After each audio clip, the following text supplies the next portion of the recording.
కాలనీల అభివృద్ధికి ప్రాధాన్యతనిచ్చి డ్రైనేజ్ సమస్యలను పరిష్కరిస్తానని ఎమ్మెల్యే సబితా ఇంద్రారెడ్డి అన్నారు. రంగారెడ్డి జిల్లా మహేశ్వరం నియోజకవర్గంలో ఆమె పార్టీ నాయకులతో కలిసి పర్యటించారు. నాదర్గుల్, అల్మాస్గూడ ప్రాంతాల్లో ఉన్న స్వేచ్ఛ నివాస్, సౌభాగ్యపురం కాలనీల్లోని స్థానిక ప్రజల సమస్యలను అడిగి తెలుసుకున్నారు. ఏడాది కాలంగా కొనసాగుతున్న డ్రైనేజ్ సమస్యకు శాశ్వత పరిష్కారంగా గతంలో ప్రతిపాదించిన ఎస్ఎన్డిపి నాలా పనులను తిరిగి ప్రారంభిస్తున్నట్లుగా తెలిపారు. ఇప్పటికే పనులకు పరిపాలన అనుమతులు ఇచ్చామని, టెండర్ ప్రక్రియ కొనసాగుతోందని, త్వరలోనే పనులు ప్రారంభిస్తామని చెప్పారు. ప్రస్తుతం ఉన్న డ్రైనేజ్ వ్యవస్థను కూడా అప్గ్రేడ్ చేసి భవిష్యత్ అవసరాలకు అనుగుణంగా అభివృద్ధి చేస్తామని తెలిపారు.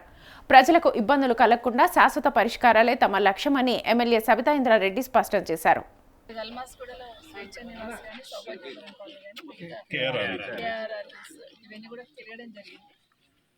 గతంలో ఉన్న కార్పొరేటర్స్ ఇక్కడ కోఆర్డినేట్ చేసుకుని కొన్ని వర్కులు పెట్టిన సందర్భంలో వాటిని పూర్తి చేయాలనేది ఒకటి. ఒక 1 ఇయర్ నుండి కూడా స్వేచ్ఛ నివాస్లో కానీ అట్లాగే సౌభాగ్యపురంలో కానీ డ్రైన్ వాటర్తో చాలా సఫర్ అవుతూ ఉన్నారు. అంటే ఒక సంవత్సరం నుండి రోడ్డు మీదనే డ్రైన్ పోతూ ఉంటే చాలా ఇబ్బంది పడుతున్న సందర్భంలో గతంలో మనం ఎస్ఎన్డిపి నాలా ఒకటి పెట్టున్నాము. ఈ ప్రభుత్వం వచ్చిన దగ్గర దాన్ని ఆపడం వల్ల మళ్ళీ ఇబ్బంది అయ్యి దాన్ని ఒక 1 ఇయర్ నుండి ప్రాసెస్ చేస్తూ ఉంటే ఇప్పుడు శాంక్షన్ తీసుకోవడం జరిగింది. మించుమించు 3 కోట్లు తీసుకున్నాం. మొత్తం కూడా అడికెళ్ళి కింది వరకు టెండర్ ప్రాసెస్లో ఉంది. దాన్ని పూర్తి చేసి దాదాపుగా 1.5 ఇయర్ నుండి కాలనీ వాళ్ళు ఇబ్బందులు పడ్డారు. భవిష్యత్తులో ఇబ్బందులు లేకుండా చేయడానికి అనేది దాన్ని మొదలు పెడతాం. ఇప్పటివరకు చాలా సహకరించారు మా కాలనీ వాసులు అందరూ. కింద పడ్డారు, డ్రైన్లో పడ్డారు, పాపం చాలా ఇబ్బంది పడ్డారు మహిళలు, పిల్లలందరూ. సో భవిష్యత్తులో ఆ ప్రాబ్లం లేకుండా పర్మనెంట్గా చేసే ప్రయత్నం అవుతుంది.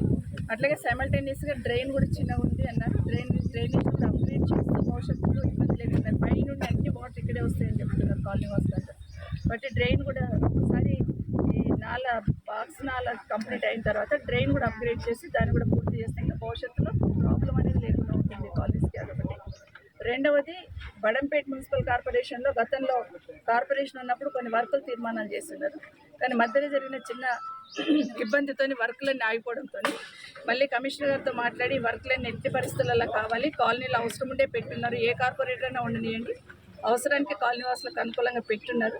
బట్ ఆ వర్కులన్నీ ఇవ్వండి, మళ్ళీ జిహెచ్ఎంసీలో మేము కొత్త ప్రపోజల్ పెట్టాలంటే చాలా టైం తీసుకుంటుంది. ఆ బడ్జెట్ రిలీజ్ చేయమని కమిషనర్ గారిని అడగడం జరిగింది.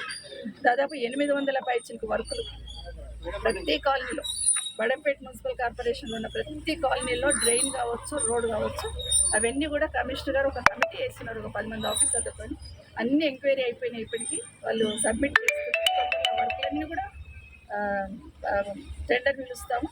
అందరు కాలనీ వాళ్ళకి, ఈ ఒక్క కాలనీ కాదు, అందరు కాలనీ వాళ్ళకి కూడా మేము ఈ ఏరియాలలో ఏ వర్కులు అయితే శాంక్షన్ ఉన్నాయో, డ్రైన్ కానీ రోడ్డు కానీ తొందరలో టెండర్ పిలిచి వాటన్నిటి కూడా మొదలు పెడతాము. బడ్జెట్ రిలీజ్ చేయడానికి కమిషనర్ ఒప్పుకున్న తొందరలో మొదలు పెడతామని కూడా తెలియజేస్తా ఉన్నాం. ప్రధానంగా ఇప్పుడు వర్షాకాలం కాబట్టి చాలా కాలనీస్లలో ఇబ్బంది అనేది వస్తూ ఉంటుంది. ఒక దగ్గర నుండి ఒక దగ్గరికి చెరువులు మన దగ్గర చాలా ఉన్నాయి కాబట్టి కొంత ఇబ్బంది అయితే ఉంటుంది. మా గౌరవ కార్పొరేటర్స్, ఎక్స్ కార్పొరేటర్స్ అందరికీ నా రిక్వెస్ట్ ఏంటంటే, మా 10 అయిపోయిందని దయచేసి వదిలిపెట్టకండి. కాలనీ వాసులకు ఇబ్బంది ఉంటుంది, వాళ్ళు ఎవరికి అడగాలో తెలియని పరిస్థితులలో ఉంటారు. దయచేసి మీరే కాలనీ వాసులతో టచ్లో ఉండి వర్షాకాలంలో వాళ్ళకి ఇబ్బంది లేకుండా చూసుకోమని మా గౌరవ ఎక్స్ కార్పొరేటర్లందరినీ విజ్ఞప్తి చేస్తాం.